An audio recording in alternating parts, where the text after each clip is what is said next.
Hilal Seven, sizinle başlayalım. Yani tabii sadece Türkiye ve Kürdistan için söylemiyorum. Neden şu anda 21. yüzyılda yaşadığımız bu çağda barış gazeteciliğine ihtiyaç var? Veya insanlar böyle bir gazetecinin olduğunun farkındalar mı? İlk önce oradan başlayalım. Çok teşekkür ederim. Siz zaten çok güzel özetlediniz girizgahınızda. Ben de yayına başlamadan önce aynı soruları kendi kendime soruyordum.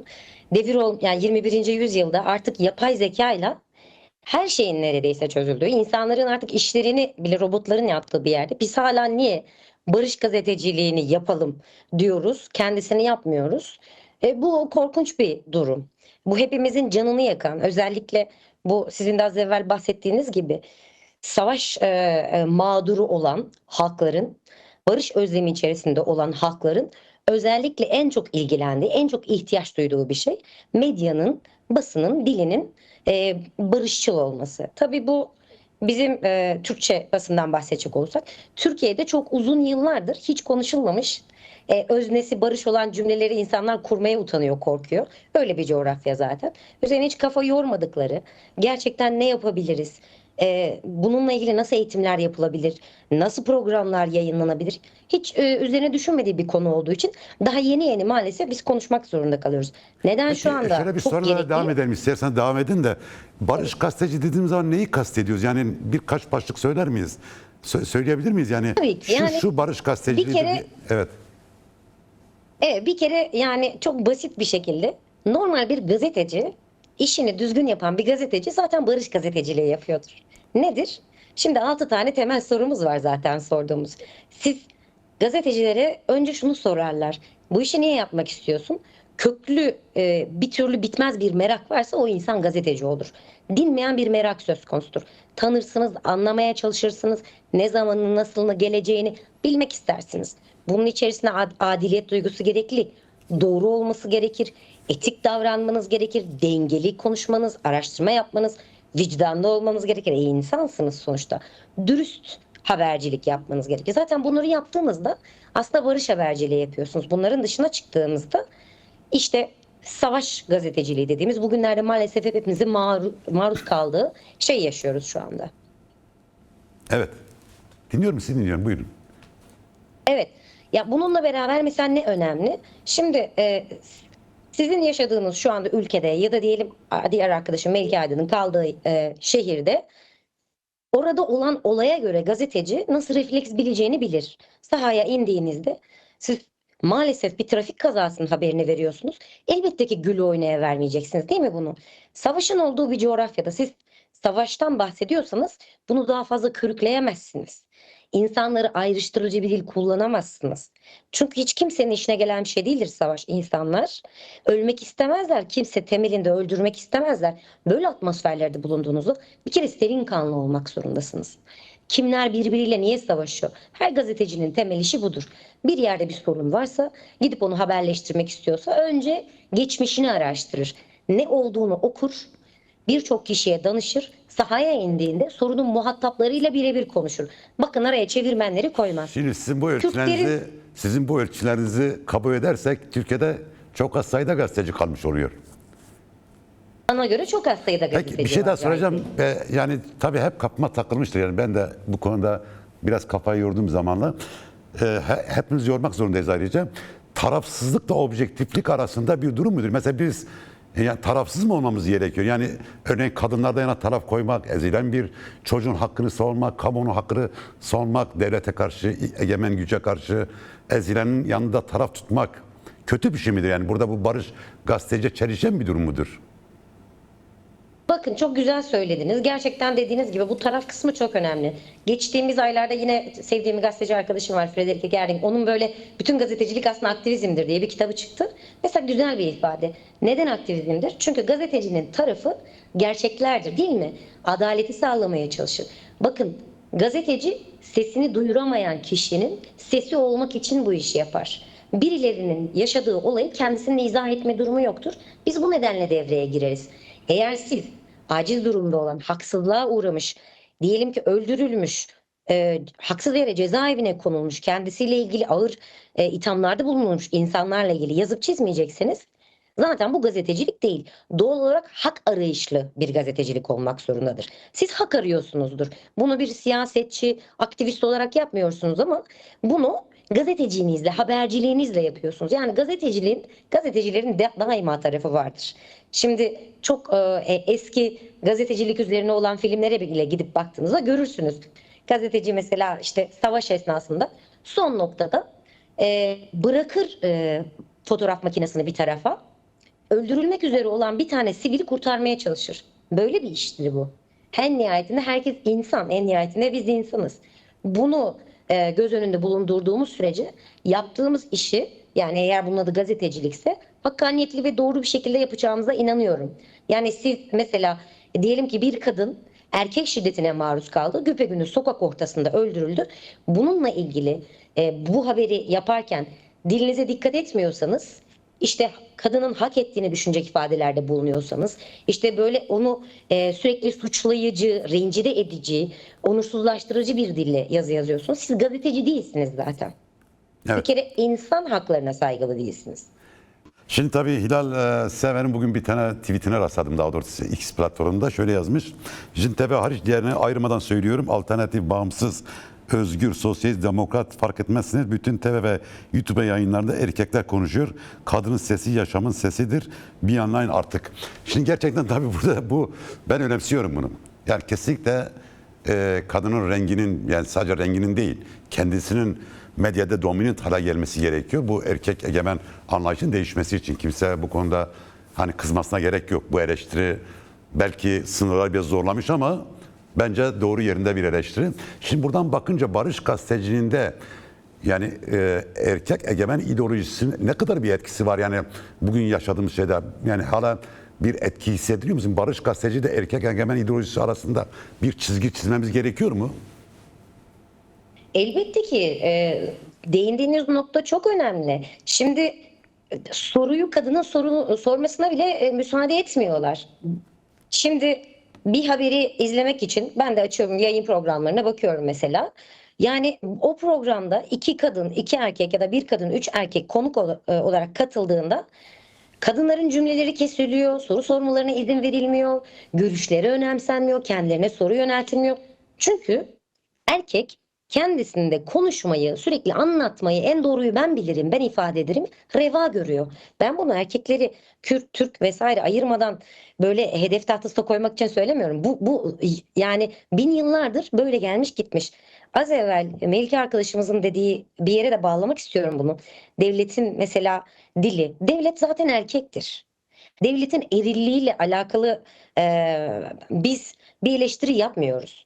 Gazetecilerin devlette de işi yoktur. Gazeteci bağımsızdır. Hükümetlerden, devletlerden bağımsız olarak çalışır. Halk için çalışır arkadaşımızın dediği gibi. Tarafı halktır.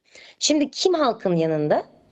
E, Sokağa inen, kadınlarla konuşan, çocuklarla konuşan, halkın gerçekten sorunlarının ne olduğunu anlamaya çalışan, baktığınızda kadın gazeteciler. Şimdi demin örnek almıştım. Müsaadenizle hatırlatmak istiyorum. Bugün ikide bir sürekli Türkiye medyasının önümüze servis ettiği böyle Kürtlere, özellikle Kürt gazeteciler akıl hocalığı yapar gibi şunu da yazdınız mı, bunu da ettiniz mi vesaire. Benim aklıma hiç şu çıkmıyor. Ya siz Taybet İnan'dan ne kadar bahsettiniz? Cemile Çağırga için kaç tane belgesel yaptınız? Binlerce faile meçhul cinayet var. Bunları ne kadar dert ediyorsunuz kendinizi? Kadını erkeği fark etmeksizin. Türkiye medyasına baktığımda bu kadar hukuksuzluk olmuş, bu kadar haksızlık olmuş. Üzerine bir tweet atmamışlar. Mesela ben bizim arkadaşlarımız beni dikkate alsın diye bir tweet atmışım. Yani Ya sözün iyi meclisten yapmış. içeri Ben aslında. şahsen hoşuma gitti ve bunu da burada okumak ihtiyacı hissettim. Çünkü bu bizde de yani çok böyle hani içe sindirilmiş bir mesele değil. Şimdi Jün TV var, Jün Ha, Jün Nefs var, bir kadın ajansı var, bir kadın televizyon var. Ama bütün bir Kürt toplumunda, Kürt gazetecilerde hala bu tam böyle içe sindirilmiş bir hikaye değil. Yani bunu açık söylemek gerekir ve tartışmak, konuşmak gerekir. Bu anda söyledim yani. Tabii çok teşekkür ediyorum. Rica Çok da ederim. kıymetli gerçekten yer vermeniz.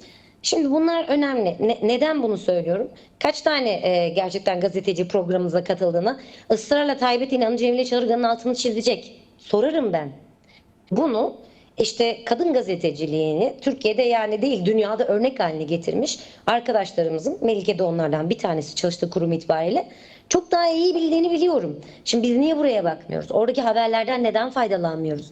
Farklı ajanslara başvurmak yerine kadınlarla ilgili haberler üzerine okuyacağımız, yazacağımız zaman, servis edeceğimiz zaman neden doğru adreslere bakmıyoruz? Yani ben zaten 8 tane, 10 tane erkek konuşmacının, gazetecinin olduğu bir programa bakıp orada duyduklarımı neden gidip gündemleştireyim? Mesela bunlar önemli. Biz özellikle bu noktada ne yapabiliriz? Ben buraya bakıyorum. Ben biraz daraltacağım yani alanı. Sadece Türkiye olarak söylemiyorum. Özellikle Kürt basınında, mesela özgür Kürt basını diyoruz. Burada bizim özellikle dikkat etmemiz gereken bir şey var. O da şu ki, zaten her durumda en çok saldırı altında olanlar kadınlar, sonra çocuklar. Daha çok üzeri çizilmeye çalışılan bu kişilerden bahsedebilmemiz için onların kendisine mikrofon uzatmamız lazım. Muhatap olarak görmemiz lazım. Yani aracı olmaksızın. Burada hiçbir bahane olmamalı. Dil bilmiyoruz, ulaşamıyoruz, işte bizimle konuşmak istemiyor. Güven yaratmalıyız. Evet. Gidip ikna etmeliyiz. Yani zaten tabii bizi, yani özgür basını Türk medyasına ayıran en önemli özellik bu. Yani bir, cinsiyetçi olmamamız; iki, ırkçı olmamamız; üç, bir de muhatabın söz söyleme hakkını ona tanımamız gerekiyor. Yani tanımak dediğim gibi, yani muhatabın söz söyleme hakkının olması gerekiyor. Yani bizden çok onun konuşması gerekiyor.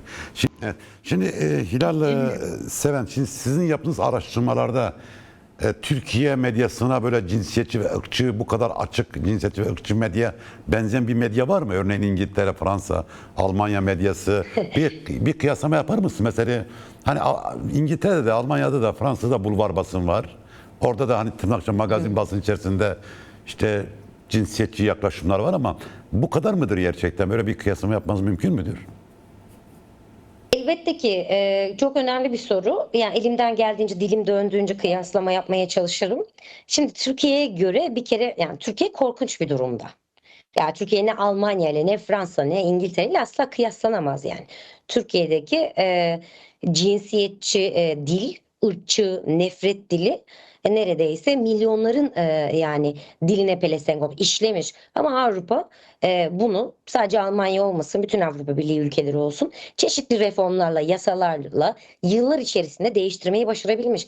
Elbette ki eşsel miktarda problemler var. Yok değil. Şimdi İngiltere'de, yani mesela sözde demokrasiyi çok benimsemiş, insan haklarının çok geliştiği bir ülke olmakla beraber, bugün İngiltere'de yükselen Reform Partisi ve lideri Nigel Farage mesela sabahtan akşama kadar cinsiyetçi, göçmen karşıtı, xenofobik dediğimiz yabancı düşmanı olan bir dille haberlere çıkıyor ve bunu besleyen, kendisinin fon sağladığı televizyon kuruluşları var. Bizzat ona çalıştığını biliyoruz. Fakat ne kadar itibar ediliyor? Emin olun, ne siyasetçiler ne de gerçekten toplum onu çok da referans almıyor. Kategorize edilmiş durumda. Gerçek haber okumak isteyenlerin gittiği televizyon kanalları belli. Dediğim gibi çok küçük bir yüzdeye hitap ediyor. Çünkü az evvel de dediğim gibi doğru bir habercilik olmadığı için, birçok unsuru içinde barındırmadığı için, nedir mesela? Dengeli değil habercilik. İsnat ettikleri suçlar ya da lekelemeye çalıştıkları insanlara hiçbir zaman gidip görüşlerini sormayan gazetecilerin haberlerini en nihayetinde, yani sağcısı da okumuyor. Sadece solcusu değil. Anlatabiliyor muyum?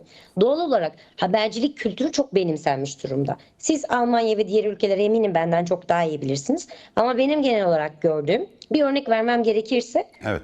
Reframing Migrants in the European Media diye Avrupa'daki göçmenler konusunu Avrupa basında yeniden şekillendirme, ele alma diye bir projede 1,5 sene kadar iletişim müdürlüğü yapmıştım.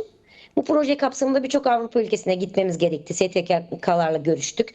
Ne yapılabilir basında göçmenlerle ilgili? Hani ben buradan göçmenlere geçtim ama içinde kadınlar da vardı. Irkçılık, cinsiyet, her şeyi ele almıştık. Yüzlerce insan dahil oldu.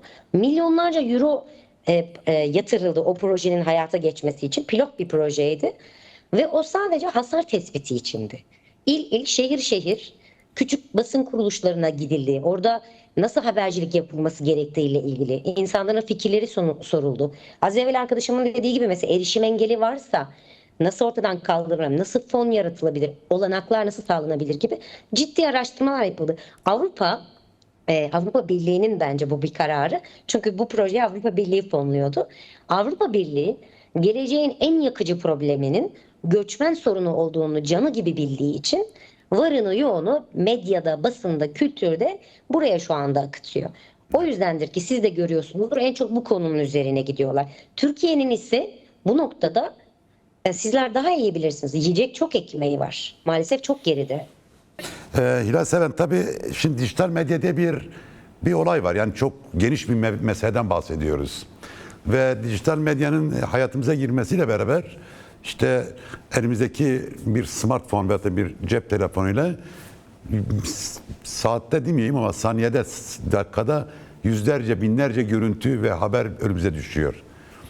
Ama burada birçok yalan, dezenformasyon, manipülasyon iç içe geçmiş durumda. Özellikle yapay zeka ile birlikte çok yanıltıcı şeyler de var. Yani burada bu anlamda biz kendimizi nasıl koruyacağız bundan?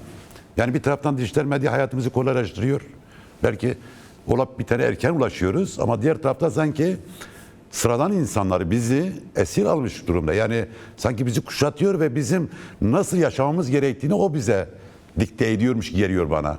Ne giyeceğimize, ne konuşacağımıza, nerede yemek yiyeceğimize, hangi elbiseyi alacağımıza, hangi filmi izleyeceğimize sanki elimizdeki telefondaki gidip gelen o dijital medya platformları karar veriyormuş gibi geliyor bana. Burada kendimizi nasıl koruyacağız bu yalan ve manipülasyondan, dezenformasyondan? Çok haklısınız. Gerçekten sosyal medyada takip ettiğimiz ya da istemediğimiz halde önümüze düşen içerikler neredeyse bizim günümüzü belirliyor. Gündemimizi, konuşacağımız konuları, alacağımız kararları çok tehlikeli bir çağdan geçiyoruz. Hakikaten bu yapay zeka, dijital çağ işte haberciliği ya da içerik tüketiciliği sadece artık haber takip eden insanların değil, zamanını nasıl geçireceğini bilmeyen insanların hepsinin maalesef maruz kaldığı, bağımlı hale geldiği bir alan. Doğal olarak düşünmeden, sorgulamadan sürekli içerik tüketiyorsanız birçok tehlikeyi aslında alıyorsunuz. Yalanını, yanlışını sorgulamadan. Bu konuyla ilgili ben önemli bulduğum bir örneği vermek istiyorum. Az evvelki konuya da belki de parmak basmış oluruz bir daha. Narin Güran cinayetinde mesela geçtiğimiz sene üzerinden bir yıl geçti. Sevilay Çelenk'le çok önemli bir yazı dizisi paylaştı bununla ilgili mesela Biyanet'te. Burada toplum dijital tüketimde ne kadar çok yani içeride bir canavarı beslediğini ortaya çıkarmış oldu. Türkiye toplumu komple sınıfta kaldı. Neden? Herkesin kafasına göre özellikle de erkeklerin, söyleyeyim erkek muhabirlerin rastgele paylaştığı içerikler sürekli servis edildi. Aslı astarı bilinmeden, bakın masumiyet karinesi hiç göz önünde bulundurulmadan, aileye soru sorulmadan, köylünün itibarı düşünülmeden, hele de zaten Kürt oldukları için ezmesi çok kolay, karalaması çok kolay. İştahla yaptı bunu Türk medyası. Biz maalesef Yani burada sadece Türk medyası değil, pornografik bir hikaye izledik değil mi? Yani medya açısından. aynen öyle. Aynen öyle. Çok çok üzülerek söylüyorum. Biz kısmen burada Kürt medyası olarak da biraz sınıfta kaldık. Neden mesela? Asıl bunu en iyi yapacak olan, sahayı iyi bilen gazeteciler belki de bunun öncüsü olup sesi daha çok çıkarabilirdi. Bilemiyorum. Belki burada ben kendime de bir öz eleştiri yöneltiyorum, arkadaşlarıma değil. Biz daha çok sahiplenebilirdik. Ne oldu? Ben Londra'da yaşıyorum. Londra'da yaşadığım mahallede karşı apartmanımda oturmuş yıllarca Türkiye'nin bilinen bir devlet kanallarından birinde gazetecilik yapmış birisi hayatında Diyarbakır'a gitmemiş, kültürünü, sosyolojisini bilmiyor, habere dair tek bir rapor okumamış, 70-80 bin takipçisine 2 ay boyunca o pornografik dediğiniz haberleri servis etti.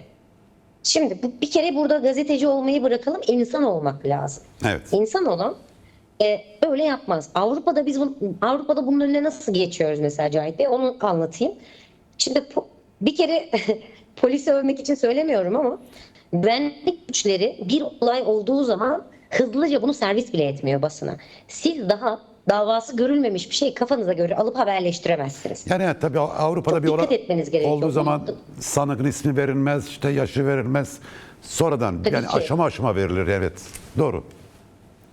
Tabii ki. Şimdi kişi zan altında kalabilir. Bana çok benzeyen biriyle ilgili bir haber yapılabilir. Adı da Hilal, soyadı da Seven olabilir. Fakat o ben olmayabilirim. Titizlikle araştırma yapılması gerekiyor. Hele de günün sonunda bakın yani çocuğunu kaybetmiş, küçücük çocuğunu vahşice kaybetmiş bir aileden bahsediyoruz. her ne olmuş olursa olsun, ya bunun için birinci günden itibaren bütün ülke çocuk cinayetlerine dönük nefretini o aileye kustu. Şimdi bunda kimin rolü vardı? O sosyal medya içerikçilerin, influencer dediğimiz dakika başı video paylaşanı. Şimdi biz eğer turnusol kağıdı arıyorsak, ben olsam Narin Güran cinayetinde hafızamı bir tazelerim. Kim beni nasıl manipüle etti? Oraya bakarım. Bu biraz daha geriye giderim. Mesela Roboski de katliam olduğu zaman televizyon kanallarından hangileri bunları verdi? Bugün aynı kanallar Türkiye'de yaşanan sorunları, Soma cinayetinden tutalım da işte Kürt kentlerinde devlet şiddeti sonucu hayatını kaybeden binlerce sivilin yaşadığını yine aynı kanallar anlatıyor. Bizim bir kere sadık olarak, dinleyici, izleyici olarak doğru düzgün iyi habercilik yapan kanallara, yayın kuruluşlarına itibar etmemiz Evet. ve onları takip etmemiz gerekiyor. İşte Medya Haber de bunlardan bir tanesi. Şimdi tabii Roboski dediniz, çok önemli. Roboski'de aslında manşetlere bakın o dönemde. Roboski katliamından sonra katliamı aklamak isteyen Taraf gazetesinden, ki o dönem en muhalif gazetesidir. Taraftan ta işte Cumhuriyet'ten Yeni Şafak'a, zamandan bilmem neye kadar hepsi devleti aklamak için uğraştılar. Yani Roboski'ye katliamına gerekçe yaratmak için çok büyük yalanlar attılar. Çok büyük manşetler attılar. O zaman biz şöyle söylemiştik, bir manşet atmıştık. Yani Roboski vuran gazete manşetleri diye. Çünkü hani uçak sizi öldürüyor ama aynı zamanda manşetler de bir kez daha o insanları öldürdü.